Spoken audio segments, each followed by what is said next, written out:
Alors, comme je disais, c'est d'éviter de venir avec ces 50 000 là pour un début et de commencer à tout acheter.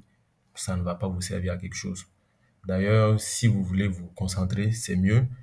Sinon, acheter tout, n'importe quoi, ça ne sert pas. Donc, ce que vous pouvez faire avec ces 50 000, si vous savez que vous n'allez pas pouvoir, on va dire, mettre de l'argent à tout moment pendant un très bon moment, que vous voulez concentrer, il n'y a pas de souci. Vous pouvez vous concentrer sur deux, trois titres. Mais vous savez que sur ces titres-là, vous cherchez à faire des rentabilités de 15-20%, histoire de revendre et gonfler un peu le capital pour ensuite utiliser encore pour acheter d'autres actions, chercher des rendements de 15-20%, continuer ainsi petit à petit pour pouvoir avoir quelque chose. Et en même temps, vous savez que peut-être c'est chaque 2 mois, chaque 3 mois, vous pouvez verser 50 000 et c'est ainsi de suite, ainsi de suite. Vous ajoutez, vous ajoutez. Mais par contre, quelqu'un qui peut ajouter 50 000 chaque mois, il peut se permettre de cibler un certain nombre d'actions et se dire c'est ce type d'action-là que je veux. Donc, quand vous avez fait l'étude, vous savez ce type d'action, qu'est-ce qu'il représente.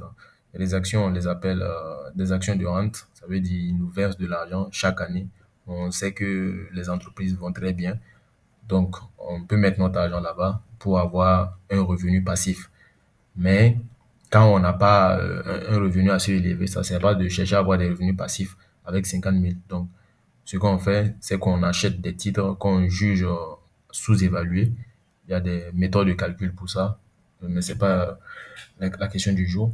Donc, vous évaluez, vous voyez, elles sont sous-évaluées. Donc, vous achetez ça, vous concentrez le portefeuille sur deux, trois titres maximum parce que vous n'avez pas assez de capitaux. Donc là, vous êtes dans l'obligation. Maintenant, quand vous atteignez un certain nombre de chiffres sur votre portefeuille, quand vous atteignez peut-être 20 ou plus, ou peut-être même 10, 5, ça dépend de vous et votre aversion au risque, là maintenant, vous pouvez diversifier votre portefeuille. Et quand vous atteignez un certain nombre, on va dire, de montants sur votre portefeuille, maximum, vous devez mettre 10% par action de votre portefeuille. Et vous ne devez pas dépasser 20% par secteur. Si vous dépassez cela, c'est en conséquence, en connaissance de cause parce que dans le secteur bancaire, par exemple, le secteur de la finance, si vous mettez tout votre argent sur ce secteur-là, vous êtes très, très exposé. Par exemple, la commission bancaire avait lancé une règle où toutes les banques doivent augmenter leur capital social à 20 milliards. Donc, avant, c'était à 10 milliards. Donc, ça veut dire quoi? Si vous êtes dans plusieurs sociétés bancaires et qu'elles n'ont pas atteint ce seuil-là, et elles vont faire des augmentations de capital par incorporation de réserves ou autre moyen de lever les fonds, en fait, votre portefeuille, il sera impacté. Et si vous avez de bons prix d'entrée, ça va vous arranger, comme ça peut ne pas vous arranger en fonction de votre prix et en fonction aussi de la rentabilité de la banque. Parce que peut-être vous avez acheté ça il y a quelques années et c'était bon. Maintenant, vu le contexte, c'est plus vraiment ça. Et avec cette nouvelle qui vient ajouter, et quand ils prennent les règles comme ça, vu que votre portefeuille était, on va dire, 100% ou bien peut-être 97-90% sur le secteur finance, le secteur de la banque, vous êtes généralement très impacté et vous allez voir beaucoup, beaucoup, beaucoup de baisses. Et en ce moment, vous n'avez que vos yeux pour pleurer parce que dans ce temps-là, il y aura d'autres sociétés qui seront, on va dire, avec de forts potentiels, mais vous ne pouvez pas sortir parce que si vous vendez, vous allez vendre avec une perte. Donc, ce que vous allez faire, c'est que vous allez garder, vous allez prendre votre mal en patience, ça vous fait mal, et vous êtes obligé maintenant de regarder avec les chiffres pour voir est-ce que d'ici quelques années, ils vont se redresser ou pas. Donc, voilà l'intérêt de ne pas trop se diversifier, de ne pas trop se concentrer sur un certain secteur quand on a de gros montants. C'est ça le souci. Quand vous avez de gros montants, il faut vraiment diversifier. 10% de votre portefeuille par action, le maximum 20% par secteur. Donc, il y a plusieurs secteurs. On a au minimum 5, 6 secteurs. Avec ces secteurs à la bourse, vous n'avez pas forcément besoin de partir juste dans le secteur finance. Vous avez beaucoup d'autres secteurs qui rapportent bien. Vous pouvez partir dans ces secteurs-là. Et il y a au moins 40 titres. Donc, vous pouvez bien diversifier votre portefeuille. Sinon, c'est vraiment très risqué. Donc, par exemple, quelqu'un qui a 50 000, s'il se permet d'acheter beaucoup de titres en voulant se diversifier, avec 50 000, vraiment, c'est pas conseillé de se diversifier, ça ne sert vraiment pas. Tu vas mettre peut-être, tu vas acheter un titre à peut-être 5 000. Ce titre-là, il va progresser de 34%. Tu vas faire 34% de 5 000. Bon, en vrai, ça peut même pas payer les frais de tenue de compte chaque semestre ou bien chaque année. Donc voilà pourquoi on dit quand c'est des petits montants, vous vous concentrez sur peut-être une action ou deux actions pendant un certain moment. Vous savez que vous le faites dans l'obligation. Vous le faites quand vous atteignez les 10, 15, 20%, vous revendez. Vous cherchez encore d'autres titres pour engager ce type de pourcentage-là de rendement. Et à la fin, maintenant, quand vous avez un portefeuille que vous jugez, on va dire, assez conséquent, ou bien en fonction de votre aversion au risque. Par exemple, les 10% que je vous ai donné par action comment on va dire ça, du montant du portefeuille et 20% maximum par secteur, ça c'est la règle standard. Mais après, la meilleure règle en investissement, que ce soit à la bourse ou partout, le meilleur pourcentage qu'on peut dire à quelqu'un de prendre comme risque, c'est le risque que tu prends et puis la nuit, tu dors paisiblement. Il y a des gens, quand ils prennent un certain niveau de risque, la nuit, ils dorment, en fait, mais ils ne dorment pas. Ils pensent trop à ce qu'il a pris comme investissement, comme risque. Et si ça ne marche pas, si ça marche, c'est un peu compliqué. Donc, c'est 10%, c'est 20%, c'est bien, c'est la norme, c'est le standard. Mais après, vous-même, connaissez-vous vous-même, vous connaissez votre aversion au risque en fonction de toutes les responsabilités que vous avez. Donc, vous vous dites, OK, si je dois faire ça, vous prenez un truc assez raisonnable et vous avancez. Et quand vous êtes nouveau aussi à la BRVM, il ne faut pas vraiment, on va dire quoi, sauter, sauter, sauter partout. Il faut vous calmer, vous comprenez un peu l'activité, vous mettez un peu les montants que vous pouvez, vous mettez juste un peu, un peu. Et après, maintenant, quand ça va commencer à prendre, quand vous allez voir les bons résultats et que vous décidez, vous vous dites, là maintenant, j'ai compris l'activité me fait rentrer vraiment de l'argent. À ce moment, vous vous dites, OK, il n'y a pas de souci, je peux commencer à allouer tel pourcentage de, on va dire, mon revenu ou bien de mon épargne sur la PRVM. Mais si vous ne comprenez pas et que vous n'avez même pas de formation, ça c'est vraiment très déconseillé. Vous ne faites pas, vous savez pas faire d'études et tout, mais vous le faites comme ça parce que vous avez entendu que on peut mettre de l'argent à la bourse et que ça va fructifier. Et que, par exemple, vous connaissez une entreprise de grande renommée, une banque que vous utilisez, ou bien pour une société qui est très connue et tout, un service télécom, vous dites, ah ok, moi j'achète ça. Vous voyez votre argent fondre, c'est pas vraiment intéressant. Donc, il faut savoir faire des études, avoir une bonne formation, regarder un peu les chiffres et tout. Et là, maintenant, vous commencez step by step. Et l'un des principaux problèmes est que quand vous commencez à la bourse, la première année, ça ne ressemble vraiment pas à rien côté dividende. Voilà. Sur, on va dire, la deuxième année, c'est à partir de la troisième année, quand vous avez les effets cumulés, quand vous cumulez par exemple des dividendes cette année, vous rassemblez ces dividendes, vous achetez encore les actions qui vous ont versé ces dividendes-là. L'année prochaine encore, vous recevez des dividendes. Vu que vous allez faire des investissements chaque mois, chaque trimestre, chaque 2 mois, en fonction de vous, comment vous connaissez, vous pouvez le faire chaque semaine si vous avez des revenus qui viennent dans ce délai-là. Et quand vous allez maintenant atteindre la troisième année, les dividendes qui vous seront versés, là, vous voyez en fait que ça se multiplie, ça peut faire 1 fois 3, ça peut faire 1 fois 5, souvent même ça peut atteindre 1 fois 7 en fonction de combien vous mettez. Donc à la première année, vous allez voir, c'est vraiment pas grand-chose. Faut pas désespérer, c'est un peu comme ça. Les résultats ne seront pas vraiment ça. Mais quand je dis que ce ne sera pas vraiment ça, les montants ne sont pas gros. Sinon, quand vous faites le ratio, il faut vraiment être un peu, on va dire, posé dans la tête. La banque nous donne 3,5% et les obligations d'État 5-6%. Mais quand vous prenez un peu à la bourse, à la première année, vous pouvez vous faire du 7-8%. Ça, c'est le minimum. Sinon, vous pouvez vous faire du 10%. Donc, 10% pour un investissement où tu mets, on va dire, pratiquement pas assez d'énergie comme dans d'autres types d'investissements. Je trouve que 8-10%, c'est déjà très bien pour débuter. Et maintenant, par la suite, quand vous atteignez la deuxième année, vu que par exemple, vous avez acheté, on va dire, le prix à un niveau bas ici, et l'année prochaine, le prix, il augmente. Donc, vous ici, le rendement, si la société décide de donner des dividendes et que ça équivaut à 10% du prix ici, vous qui avez acheté là, si le prix a augmenté de 10%, vous n'allez plus avoir 10% en dividende, mais vous allez avoir 20% en fait. C'est ça qui fait l'avantage. Et l'année sur prochaine encore, le prix évolue. Et la société décide encore, elle a fait du bénéfice, elle décide de donner, ça fait environ 8-9%. Donc, vous n'êtes plus à 8-9%, mais vous avez cumulé tout ça. Donc, vous êtes dans un peut-être, on va dire, 25, 26, 27%. Voilà, parce que aussi le prix évolue. Donc, il y a le prix qui a évolué. En ce moment, vous avez deux, on va dire, deux plus-values. Vous avez le prix de l'action qui a augmenté, c'est bon. Peut-être vous avez acheté à 1500, le prix de l'action se retrouve peut-être à 2500. en ce moment, votre investissement, il augmente grave et vous avez des dividendes qui arrivent. Donc, vous avez un revenu passif et puis vous avez votre argent qui a pris de la valeur encore. Donc, à ce moment, vous êtes triplement ou bien doublement content et c'est comme ça que ça va. Mais à la première année, il n'y a pas vraiment grand chose. Si vous restez sur ce côté-là, vous n'allez pas vraiment avancer. Donc, c'est un peu ça. Comme je le disais, il faut savoir se poser les bonnes questions. Pourquoi on vient pour mettre l'argent qu'on veut mettre là? On met pas, on se dit, bon, on a entendu qu'il y a l'argent à faire, ou bien cette chose-là, c'est comme ça. Non, c'est une activité.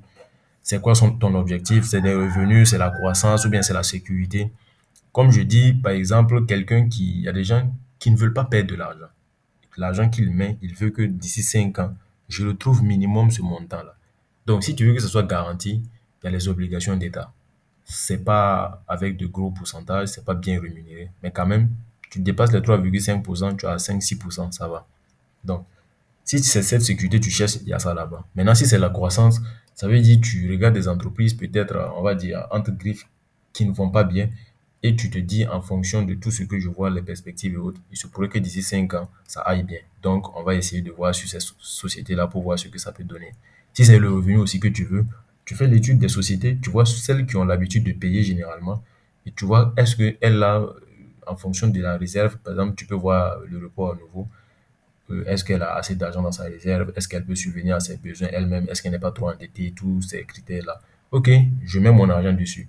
Donc, en ce moment, généralement, ceux qui cherchent les revenus, en fait, c'est ceux, on va dire, qui ont un certain niveau de, on va dire, un stock d'argent. Maintenant, ceux qui veulent chercher les revenus aussi, peut-être ils n'ont pas un stock d'argent pour commencer, mais ils peuvent commencer petit à petit. Donc, vous allez cotiser chaque mois et vous êtes dans l'obligation de le faire. Parce que si vous ne le faites pas, vous n'allez pas vraiment sentir les résultats. Donc, vous le faites un peu chaque mois, chaque mois, chaque mois. Vous peut-être verser 25 000, ça dépend de vous, 15 000, en fonction de ce que vous voulez. Mais sauf que si vous voulez être sérieux avec vous, il y a de ces montants, si vous les versez chaque mois, ça ne va pas vraiment impacter le portefeuille. Donc, si c'est ce que vous pouvez dégager comme revenu par mois pour ça, c'est toujours mieux de chercher une autre activité dans laquelle vous allez mettre votre argent qui va vous rapporter un peu plus pour venir le mettre à la bourse. Parce qu'avec de très très petits montants, ça ne sert vraiment pas. Donc 50 000, 25 000, 30 000 ou plus en allant, ça va un peu. Voilà, d'autres vous diront que voir des montants minimum à partir de 300 000. Mais avec ça, ça va déjà. Vous pouvez avoir un plan.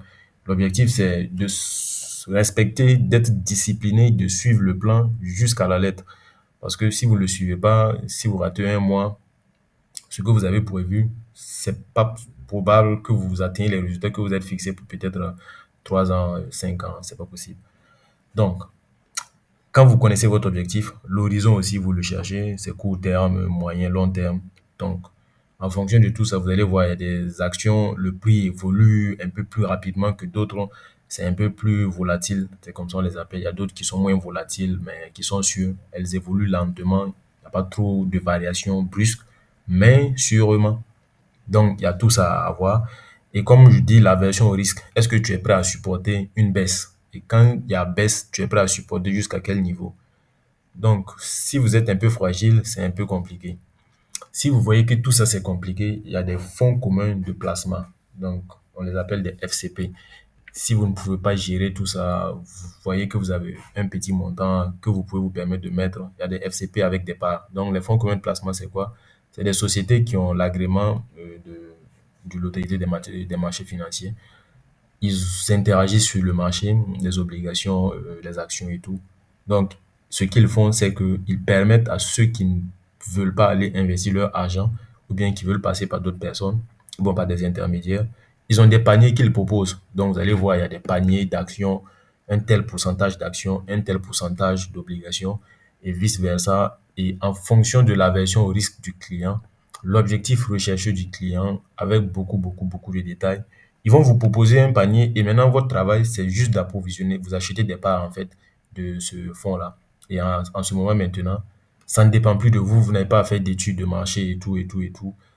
Mais ça implique aussi que vous avez des frais à payer et puis vous avez un pourcentage aussi à allouer parce qu'ils ne vont pas faire ce travail-là cadeau. C'est un peu ça aussi leur activité.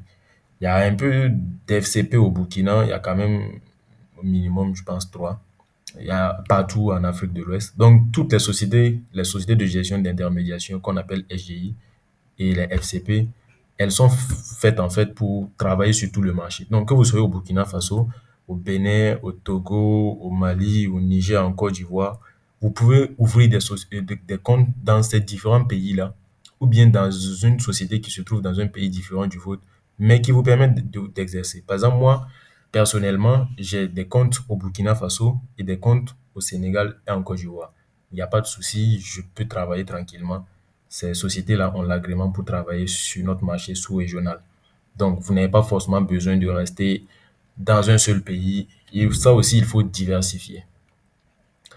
Donc, ça, c'est un peu les bonnes questions que vous devez vous poser.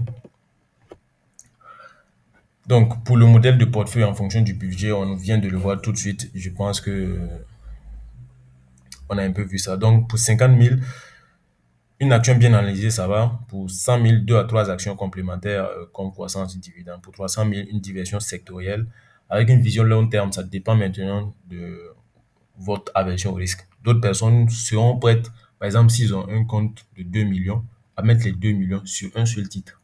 Ou bien même mettre 5 ou bien 20 millions sur un seul titre. Mais c'est très risqué. Et si tout ne se passe pas bien, donc en ce moment, vous faites comment? Je vous prends un exemple simple. Total Côte d'Ivoire, ceux qui sont un peu sur le marché ont vu ça. Ils ont vendu leur filiale. Total a vendu sa filiale de Total Côte d'Ivoire à la CIR, Société ivoirienne de raffinage. Donc, qu'est-ce qui se passe? Tous les actionnaires s'attendaient à ce que dans le bilan de 2024, on voit qu'ils ont fait une cession et qu'ils ont pris l'argent, mettre dans dans les états financiers. Donc, ça allait forcément grossir le résultat de 2024, ça allait faire beaucoup de marge, ça allait faire beaucoup de milliards. Et on s'attendait tous à un gros boom, un dividende exceptionnel et tout. Beaucoup ont acheté. Quand on a vu la nouvelle, on a entendu la nouvelle, on n'avait même pas les détails. Je pense que jusqu'à présent, même beaucoup se plaignent parce qu'ils ne savent pas où se trouvent les milliards de Total Côte d'Ivoire. Et des médias même ont fait des petits épisodes pour se demander, d'autres ont fait des articles et tout. Donc, les gens ont entendu ça, la rumeur a coulé, les gens ont commencé à acheter le titre. Ils ont acheté, ils ont acheté. Donc, le prix a quitté 2000 et il était autour de 4000. Et quand les états financiers sont sortis, le résultat de 2024, c'est négatif. Le résultat du premier trimestre 2025, c'est négatif. On ne voit pas où se trouve la partie de la session. Le prix a commencé à dégringoler. Donc, le prix a quitté 4000 et il est revenu autour de 2500 actuellement. Donc, vous voyez un peu que c'est souvent bien d'avoir confiance. On se dit, bon, ils vont pas fuir avec l'argent, on sait qu'ils vont mettre ici, mais on ne sait pas comment le conseil d'administration va décider qu'est-ce qu'ils vont faire avec l'argent. Tu peux avoir confiance à un certain niveau, mais si tu avais mis tout ton argent sur Total Côte d'Ivoire, actuellement le prix a vraiment baissé, qu'est-ce que tu fais? Et si tu l'avais acheté autour de 2500, 3000, ça va, même si tu en pètes. Mais celui qui avait acheté à 4000, lui, il fait comment? Le prix est à 2500 actuellement. Donc, il a au moins 1500 qui a quitté son portefeuille. Donc, c'est vraiment être prudent. Comme je le dis, ça dépend de vous. Vous connaissez un peu, vous connaissez votre aversion au risque. Il faut pas, c'est pas un jeu, on joue pas avec de l'argent et sûrement qu'on a souffert pour avoir avec. Voilà, on a travaillé, on a fait une certaine activité. On peut être commerçant ou autre chose, entrepreneur, on peut être salarié. Et sauf pour avoir une certaine somme qu'on épargne durement aussi, on pourrait faire autre chose avec que de venir pour entrer sur des titres où on n'a pas de chiffres qui sont là. Il faut vous baser beaucoup plus sur les chiffres. On voit ce qui est là, ça nous donne ça. OK. Donc, on peut faire ça. Et si ça ne marche pas, voici ce qu'on utilise comme coussin de sécurité. On se dit qu'avec ce qu'ils ont, même s'ils nous donnent ça, avec ce qu'il y a comme perte, si on l'utilise et puis on fait la somme, peut-être on sort à zéro. Voilà. Mais il faut éviter de rentrer, voilà, parce que on a confiance et voilà. Trop confiance. Voilà. Comme je le disais, avec de petits montants, éviter d'acheter trop de titres. Peut-être si tu as 50 000, tu vas te dire, comme je vous dis, il y a des actions à 500, il y a des actions à 800, il y a des actions à 1000 francs, 1500, 2000, 3000, 4000. Il ne faut pas acheter en pagaille. Cherchez un titre, vous analysez bien et vous investissez dessus. Et puis le reste, le temps vous dira. La psychologie et la gestion des risques. Je ai déjà abordé ce côté-là. Comme j'ai dit, par exemple, la peur fait vendre. Il faut, quand vous avez fini d'analyser, quand vous n'êtes pas vraiment très fort psychologiquement, ce que vous pouvez faire, quand vous finissez d'analyser le marché, vous avez acheté, vous n'êtes pas obligé d'être là sur le marché chaque jour. Parce qu'il se pourrait, par exemple, que durant une semaine, vous voyez peut-être chaque jour le marché, le prix, que l'action que vous avez achetée, son prix ne fait que baisser. Moins 2%, moins 3%, moins 2,5, moins 4, moins 5, moins 6, moins 7, pendant une semaine. Mais quand vous revenez à la fin du mois, vous allez voir que l'action même a progressé de peut-être 15%. Ça veut dire qu'il y a eu 3 semaines où le prix a vraiment bien évolué, ça a comblé les pertes et ça a fait du bénéfice. Mais vous, si vous êtes toujours là devant le carnet d'ordre, voilà, vous regardez un peu ce que vous avez acheté, qui vend, à quel prix, tout ça, vous allez être vraiment paniqué, vous allez vous mettre dans un très mauvais état ou bien vous allez vendre et puis ça va créer quelque chose d'autre. Et comme je vous le disais précédemment, la meilleure stratégie de gestion de risque, c'est mettre ton argent et puis tu arrives à dormir la nuit. C'est ce niveau de risque-là qui est très bien. Donc, si vous ne le faites pas et que vous avez, par exemple, mis assez d'argent, que vous pouvez le permettre, peut-être vous allez être là stressé devant le carnet d'ordre. Ah, qui sont ceux qui n'achètent pas des trucs comme moi là? Et eux veulent vendre. Pourquoi vous stressez cadeau? Et pourtant, c'est un peu ça le marché. Il faut des vendeurs, il faut des acheteurs. Parce que peut-être toi, tu viens acheter tout de suite. Il y a quelqu'un qui avait acheté il y a longtemps. Peut-être il a un problème. Il veut vendre, il veut faire quelque chose avec son argent. C'est normal qu'il vende. Tu peux pas l'empêcher de vendre. Mais si tu as mis beaucoup d'argent, tu as trop risqué, tu seras dans la panique. C'est vraiment pas bien. Il faut être trop content, être à un certain niveau. On se dit, ah oui, ça va continuer, ça va continuer. Quand vous regardez vos chiffres, vos analyses, ce que ça vous dit, il faut respecter ça. Après, si vous dépassez ça, s'il n'y a pas vraiment, on va dire, un contexte qui vous permet de justifier pourquoi vous avez acheté ça. Vous allez comprendre quand vous allez apprendre à faire les analyses. Quand vous regardez des titres, par exemple, c'est un peu comme ça quand vous mettez votre argent sur des titres. À la fin, quand, même si c'est deux titres que vous avez dans votre portefeuille, si quelqu'un vous demande pourquoi vous avez ces titres-là, vous pouvez l'expliquer clairement. Mais par contre, quand on prend par exemple les histoires comme 5M Deep Gold, les gens ne comprennent pas en fait comment ça fonctionne, ils connaissent même pas l'entreprise, ils connaissent rien. Quand on leur demande, tu as mis ton argent dans ça c'est quoi, cette entreprise elle fait quoi, c'est comment ça fonctionne et tout. En fait, personne ne comprend comment ça fonctionne réellement. C'est basé sur du superflu. Et comme il y a un rendement qui est là, 100%, 200, 500, 1000%, on ne cherche plus à comprendre. Et c'est là le véritable problème. Donc, il faut vraiment calculer. Vous savez que vous avez une bonne analyse que vous avez faite. Vous ne faites pas ça de façon, on va dire, à la va t'asseoir. Il y a quelque chose de très solide. Et par exemple, vous achetez vos actions. Maintenant, quand vous avez, par exemple, une échange de peut-être 15 ou 20%, quand les 20% arrivent, vous demandez, est-ce que vous refaites une actualisation de vos analyses? Vous dites, OK, j'avais analysé ça dans le temps sur base de ces données-là. Aujourd'hui, il y a eu des données qui sont sorties. Est-ce qu'en se basant sur ces données-là, ça peut continuer, ça peut progresser plus? Si oui, OK, pas de souci. Moi, je peux prendre peut-être 10% et je laisse les autres 10% continuer. Ça ne sert pas de tout vendre quand tout va bien. Voilà. Il faut profiter. S'il y a à manger sur la table, on mange tant qu'on peut. S'il n'y a plus à manger maintenant, bah, on peut dire, bon, ok, c'est bon, et puis on disparaît. Voilà. Alors, on arrive à terme. La leçon du jour, c'est avoir un plan, vraiment être régulier et toujours avoir une stratégie et une vision long terme. C'est vrai qu'on peut avoir des petites plus-values de temps à autre, mais à long terme, quand vous savez vraiment gérer, c'est vraiment très intéressant à long terme. À court terme, il y a quelques entreprises qui peuvent vous compenser, c'est bien, mais vraiment à long terme, ça vous arrange. Je ne sais pas si vous avez des questions. Nous sommes à la fin de la séance d'aujourd'hui et du bootcamp en même temps.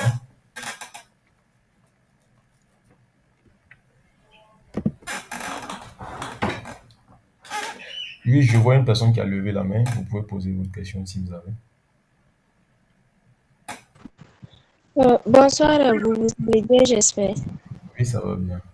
Oui, oui, moi j'avais une question. Par exemple, pour le cas d'une personne qui n'a pas le temps, qui n'est pas régulièrement disponible pour pouvoir entrer à chaque fois sur le marché de la BVM et vérifier le prix des actions et tout, est-ce que ce n'est pas préférable pour la personne de prendre peut-être un courtier? Bon, selon vous, le fait de prendre un courtier, c'est bien ou c'est pas bien pour une personne, par exemple, qui n'est pas tout le temps disponible? C'était ça ma question. Ok. Merci pour votre question. Il faut savoir que si vous voulez investir vous-même à la PRM, il faut avoir du temps pour passer, faire vos ordres et puis aller. Y passer, vérifier si vos ordres sont passés sur le marché ou pas. Maintenant, si vous n'avez vraiment pas le temps, quand vous partez sur les SGI, il y a deux cas. Donc, quand vous partez pour ouvrir le compte, on vous demande est-ce que vous avez des connaissances. Si vous voulez gérer le compte vous-même ou bien vous voulez donner un mandat libre à la société pour qu'elle gère pour vous. Et vous allez discuter ensemble et vous allez voir si, OK, vous voulez donner le compte, ils vont gérer pour vous. Maintenant, votre travail, ce sera d'approvisionner le compte à un certain niveau chaque trimestre, chaque mois, chaque semaine. Ça dépend de vous. Eux vont faire les achats. Maintenant, si vous voulez pas aller chez les FGI, comme je le disais, il y a des fonds communs de placement. Si vous partez dans ces sociétés-là, ils vont vous donner en fait leur rendement qu'elles font depuis qu'elles sont là et leur probable rendement sur les 3 4 5 années à venir. Et en fonction de ça, vous allez discuter et tout, et puis vous décidez. Donc, vous allez voir la rentabilité, ce qui vous arrange, ce qui vous arrange pas. Et puis, vous utilisez ça maintenant et vous faites votre décision. Je ne sais pas si je réponds à votre question. Donc, il y a deux cas. Soit on peut avoir les fonds communs de placement, soit on peut avoir les SGI pour Voilà, pouvoir décider maintenant. voilà, vous pouvez faire ce que vous voulez parce que les SGI, par exemple, elles, c'est pas vraiment leur travail de gérer les comptes, mais elles peuvent le faire, elles ont l'agrément pour ça. Donc, les fonds communs de placement, eux, c'est leur travail. Donc, ils font ça et c'est dans les commissions et autres que eux aussi ils prennent leur part. Donc, c'est comme s'ils sont obligés de faire un bon rendement. Voilà, les SGI, ils font de bons rendements. Voilà, ils peuvent faire de bons rendements, si je peux le dire ainsi, mais ils ne sont pas vraiment obligés. Donc, c'est un peu ça. D'accord, je comprends maintenant. Merci. Et je vous en prie. Est-ce qu'il y a d'autres questions? Moi, j'ai une préoccupation.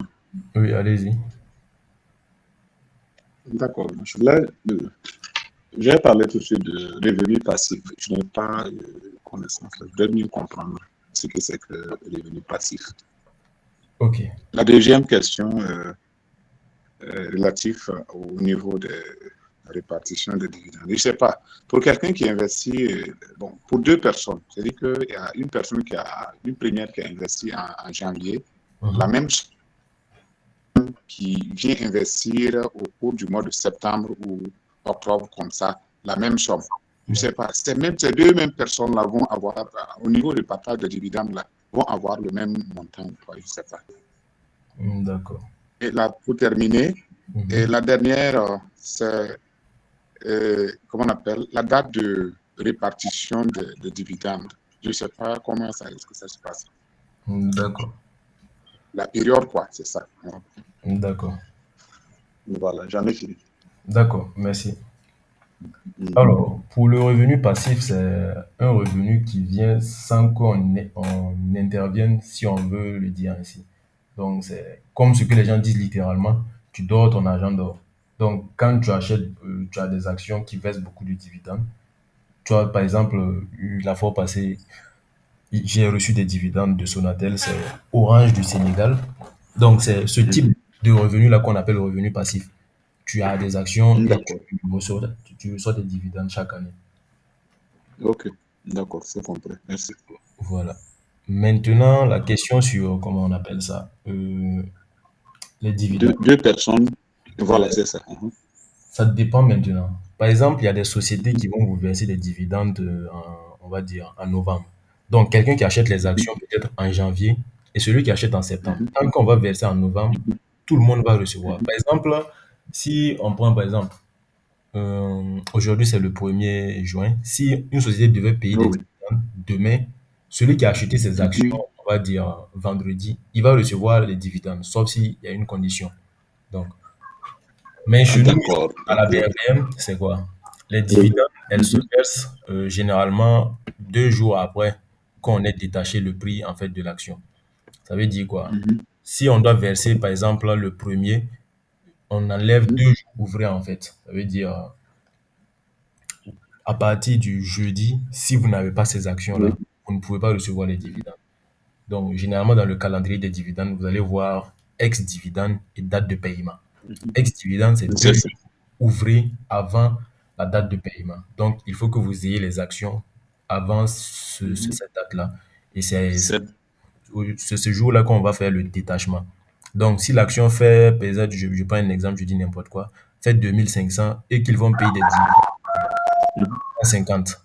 On va enlever 150 sur les 2500 là, jeudi. Donc, c'est ce jour, ceux qui ont les actions, on va verser maintenant les 150 là par le nombre d'actions que tu as sur ton compte. Et ça va prendre maintenant, bon, Ok. avec les histoires de banque et tout ça, ça peut prendre 3 jours, 72 heures, 48 heures D'accord. avant de venir sur ton compte. Ok. C'est un peu ça. Ok, merci. Merci. Est-ce qu'il y a d'autres questions? Oui, je vois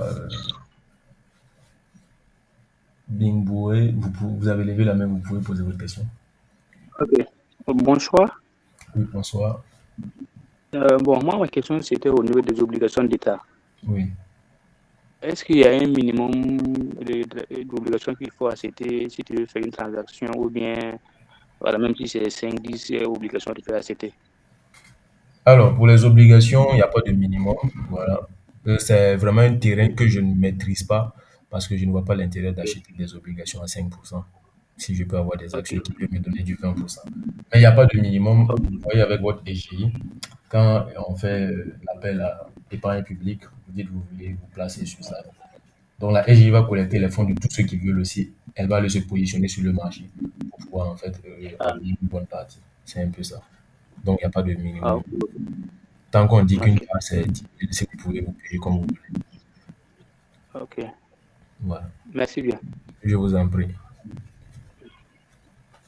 Donc, dans les obligations aussi, il y a les bons et il y a des, je vais les appeler comme ça de façon vulgaire, qui ont des maturités qui ne valent pas les 5 ans. Généralement, les obligations, c'est 5 ans, 3 ans, 5 ans, peut-être 10 ans. Ok. Donc, il y a des trucs de Ok. 3 mois, 10 jours, avec de bons taux.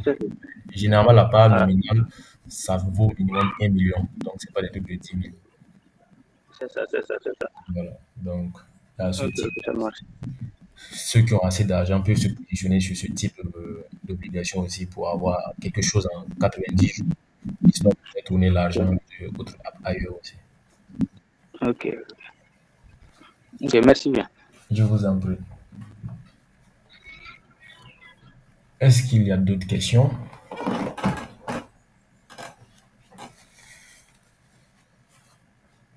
D'accord. Donc, Oui, moi j'avais une question. ok, allez-y.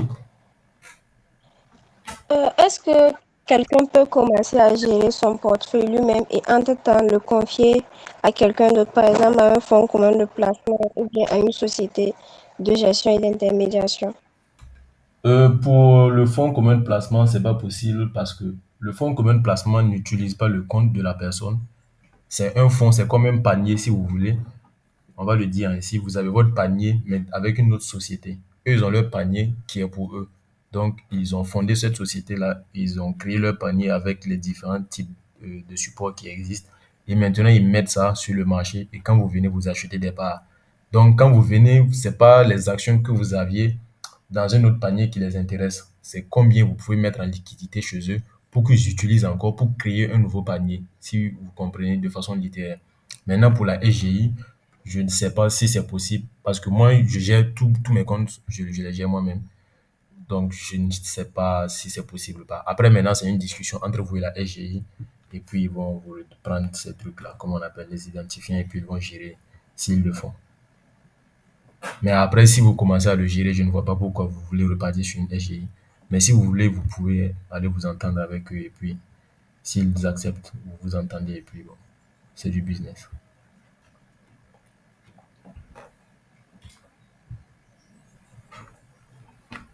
Ok. Est-ce qu'il y a d'autres questions?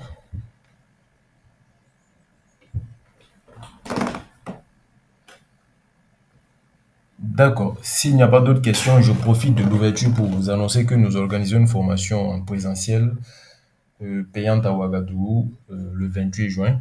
C'est un samedi où nous allons passer la journée ensemble pour faire décortiquer la BRVM et apprendre des stratégies, des méthodes d'évaluation des entreprises, faire des analyses de façon plus avancée. Donc, pour ceux qui voudraient participer, vous pouvez nous contacter dans le groupe et puis on vous donnera la démarche à suivre. Et pour ceux qui veulent aussi toujours comprendre, on va dire, le jargon de la BRVM, il y a une séance en présentiel à Ouagadougou le 14 juin. Les détails vous seront communiqués. C'est une séance gratuite. Pour ceux qui veulent beaucoup plus comprendre un peu, on va discuter ensemble pendant 2-3 heures sur la BRVM.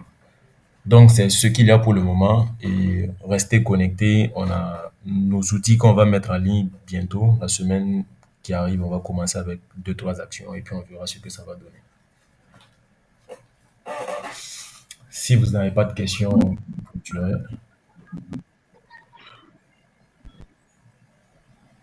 si vous avez des questions, vous pouvez poser.